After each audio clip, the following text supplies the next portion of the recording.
So it's late 2000, early 2001, and another jailhouse witness named Kenneth Boagni has come forward claiming that former LAPD officers David Mack and Rafael Perez were part of a conspiracy to kill rapper Biggie Smalls a few years earlier, in 1997. Boagni claims that he and Perez were close friends over an 8-month period when they were imprisoned at the same facility, and that Perez allegedly confessed his role in the murder to Bogny. So now, after a series of police interviews stretching back several months, Bogny is finally ready to name a third conspirator, the man who actually pulled the trigger on Biggie. This is part 2 of the Kenneth Boagni tapes.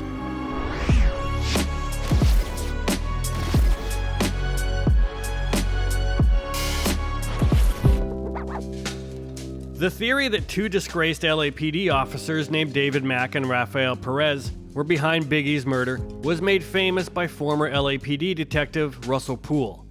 And according to Poole, the killer who actually carried out the shooting itself was a friend of David Mack's named Amir Muhammad. So now, after multiple interviews with officers from the LAPD, Bogny is ready to name the person that he claims Perez told him was the killer. And I think it's strange that he's only now revealing that oh yeah, I can also give you the killer's name. He's no longer housed with Rafael Perez, so he isn't getting new information from this guy. So a week later, Detective Katz, the lead detective on the Biggie Smalls murder case, interviews Bogny about Biggie's murder. And Bogny tells Katz and his partner that his reason for coming forward is that, of course, he wants a reduction in his prison sentence. And before we get to the shooter's name, the first big revelation from this interview is that Biggie's killer is supposedly a Looters Park Piru blood. And this is funny for a couple of reasons. First, David Mack's college friend Amir Muhammad, who the Poole theory claims was the trigger man, is not from the Looters Park neighborhood in Compton. He grew up in Virginia. And two, Michael Robinson, one of the other big jailhouse informants used to support Poole's theory about all of this. He had claimed that Biggie's killer was a Southside Crip, who were literally the Looters Park Piru's sworn enemies. So at one point he was associated with either the Southsiders. Southsiders. Yeah. Do you know what they used to call him when he was a Southsider? Might be Kenny or Kiki or something like that. They are literally asking us to believe that Biggie's killer was both a Blood and a Crip. And then in this interview with Bogny, he finally gives us the killer's name. And in order for Poole's theory to hold up, Bogny here has to say it was Amir Muhammad. But instead, he gives the name of a guy named William F., who I have never seen mentioned publicly in connection with this case, which is why I'm blurring most of his last name so that we don't defame him.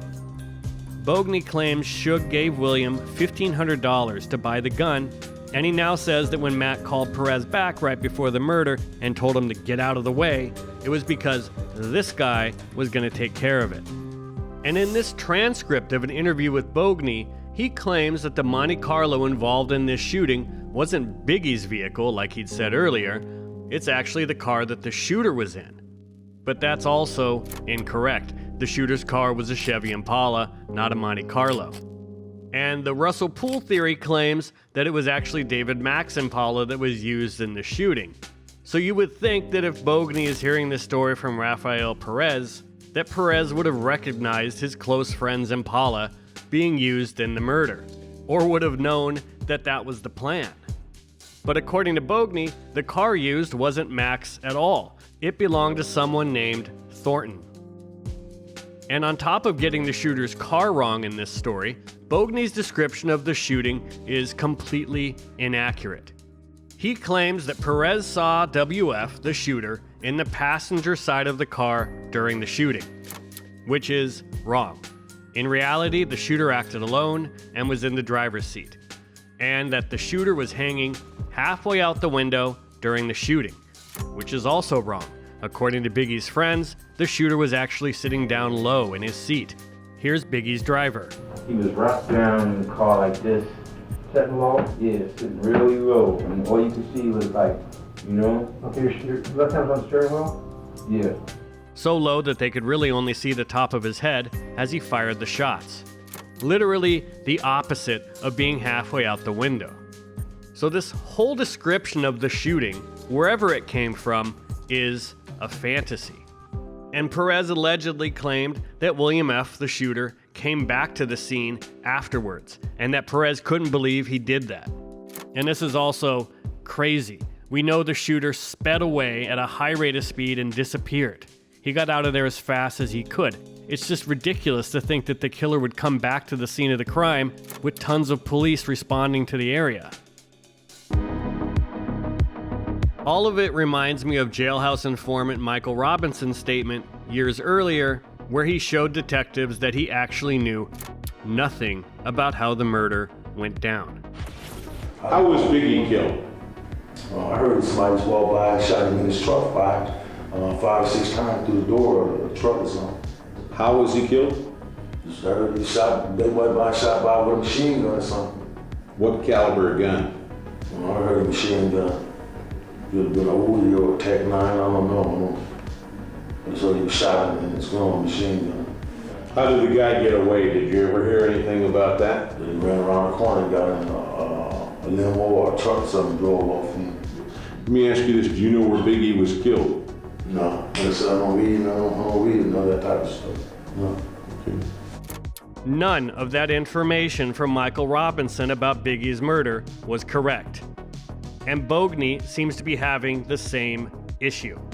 So at this point in Bogny's statements, either he isn't telling the truth, or Perez didn't tell him the truth. And in this transcript, Bogny even considers the possibility that Perez was just bullshitting him with the various stories he was telling him, telling the interviewer, and all this proves bogus?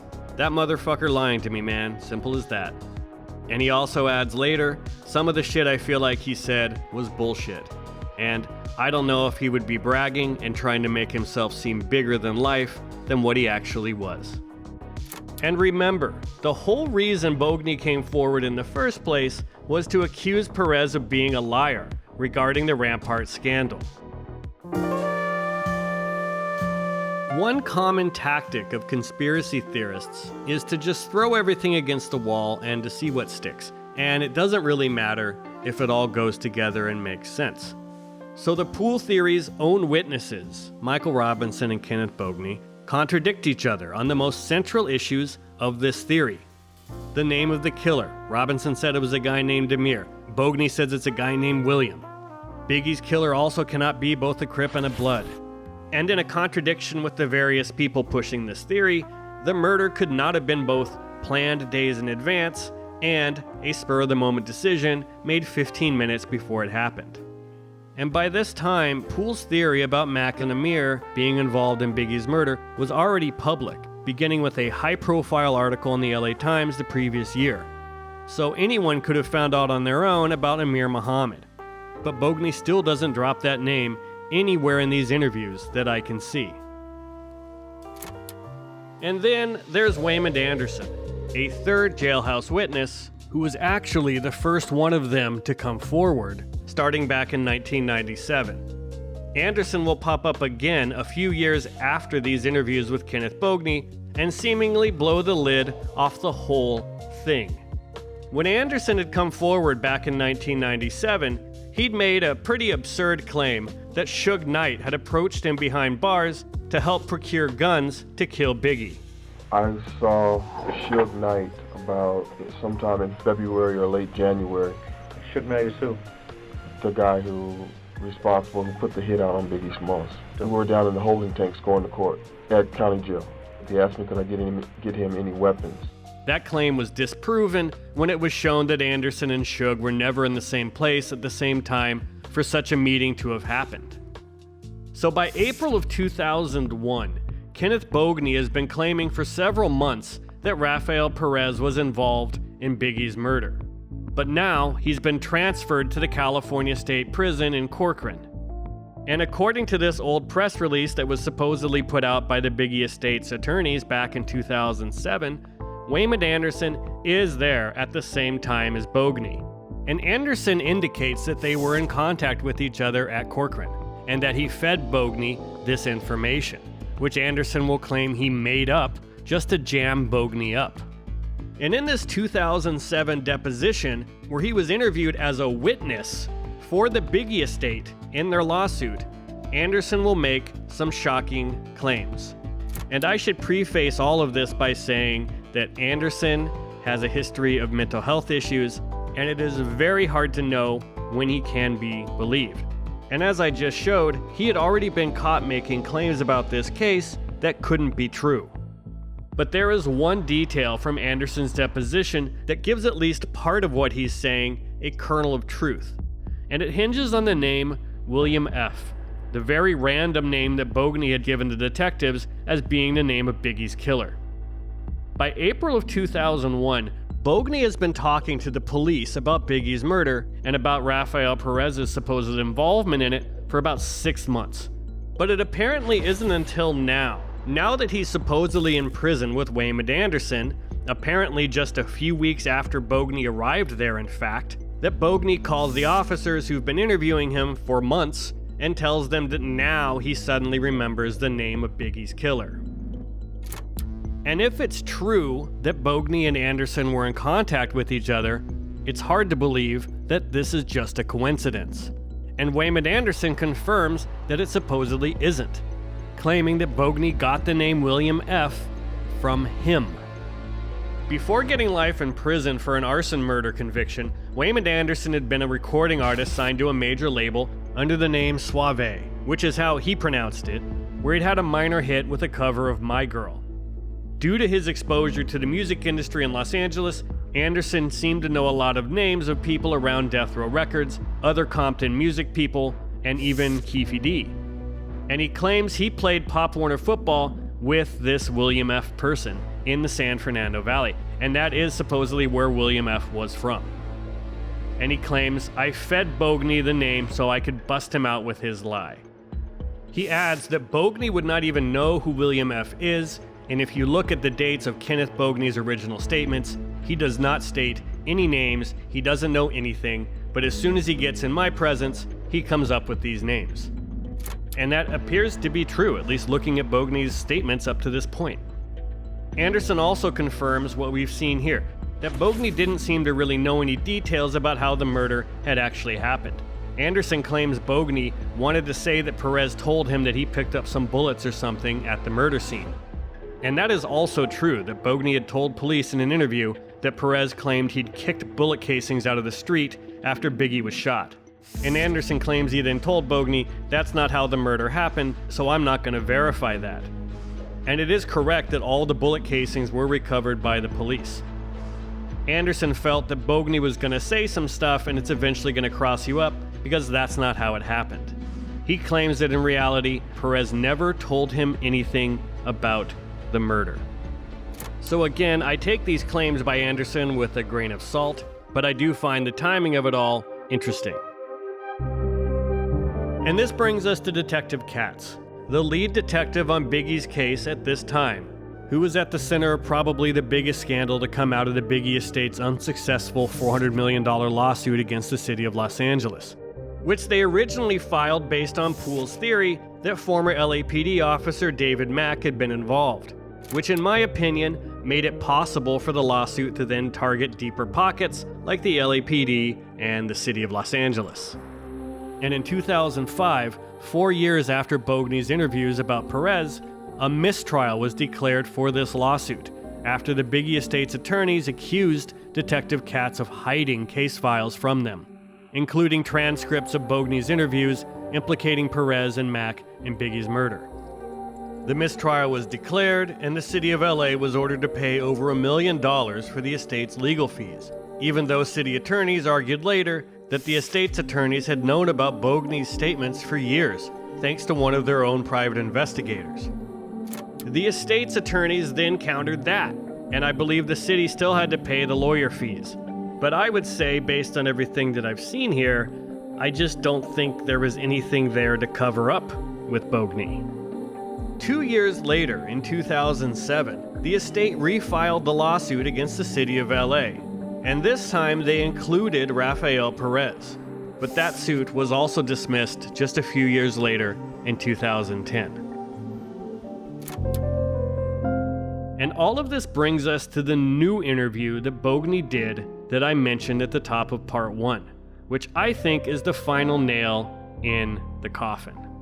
The podcast that I referenced earlier, that's done by a former FBI agent and a journalist who have sort of picked up the torch from Russell Poole and continued to push his theory that Mac, Perez, and Amir killed Biggie, conducted their own interview with Bogny for the first season of their podcast in 2020. And as so often seems to happen with these jailhouse witnesses, suddenly the details of the story seem to have changed and now line up with Poole's theory.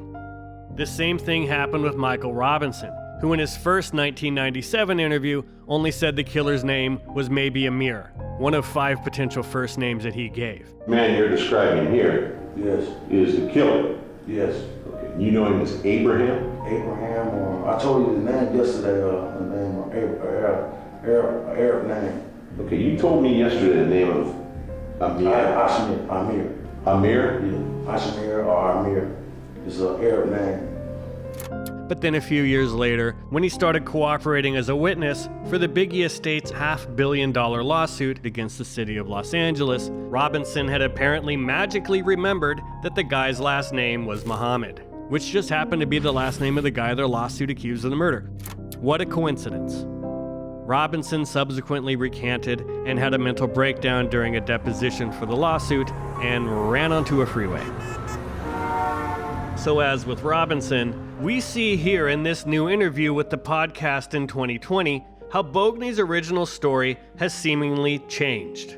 Going off the transcript that the producers uploaded, now he changes the name of the shooter to Amir. Although later in the interview he does backpedal a little and says, I don't even know if he said Amir Muhammad, I just think he said one of Mac's friends or one of Mac's partners that went way back with him, but he never mentioned the guy's name. I have to be honest about that. And of course, it's not true that Bogny never mentioned the alleged shooter's name. 2 decades earlier, he said the shooter was William F. Bogny also drags a new name into his story, another person that coincidentally is key to the Russell Poole conspiracy theory. It's another former LAPD officer named Kevin Gaines, who was killed by an undercover cop in a road rage incident about a week after Biggie's murder. And once again, I don't see any mention of Gaines' name in Bogny's earlier statements from 2000 and 2001, but suddenly now, 20 years later, he remembers this guy's name and claims that Gaines cut off Biggie's entourage when the murder happened. And he claims the David Mack bank robbery was to pay Amir for the murder after Suge Knight backed out and refused to pay. It's like a completely new statement that erases what Bogny told police 25 years ago. In my opinion, this sudden memory gain after so many years defies belief, but it seems to be par for the course with the so-called witnesses who propped up this conspiracy theory.